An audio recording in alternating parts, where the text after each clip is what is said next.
এক মহিলার স্বামী ছিল অত্যন্ত কপট ও মুনাফিক টাইপের, কিন্তু সেই মহিলা ছিলেন অত্যন্ত নেককার। তার একটি সুন্দর অভ্যাস ছিল, যে কোনো কাজ শুরু করার সময় কিংবা কোনো কথা বলার আগে তিনি সবসময় বলতেন, বিসমিল্লাহির রহমানির রহিম, পরম করুণাময় ও দয়ালু আল্লাহর নামে শুরু করছি। তার এই অভ্যাস দেখে স্বামী মনে মনে বিরক্ত হতো।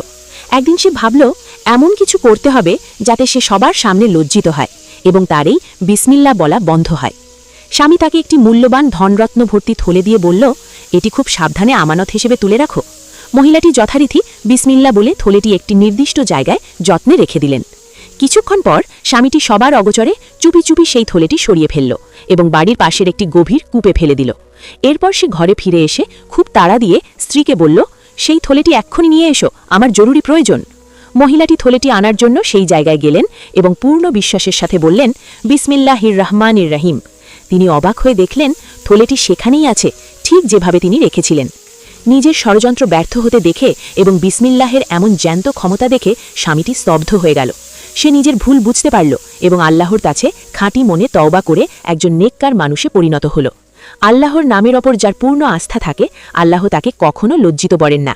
যে কোনো ভালো কাজের শুরুতে বিসমিল্লা বললে তাতে আল্লাহর সাহায্য ও সুরক্ষা পাওয়া যায়। ষড়যন্ত্রকারী যতই শক্তিশালী হোক, আল্লাহর কুদরতের সামনে তারা সবসময় পরাজিত।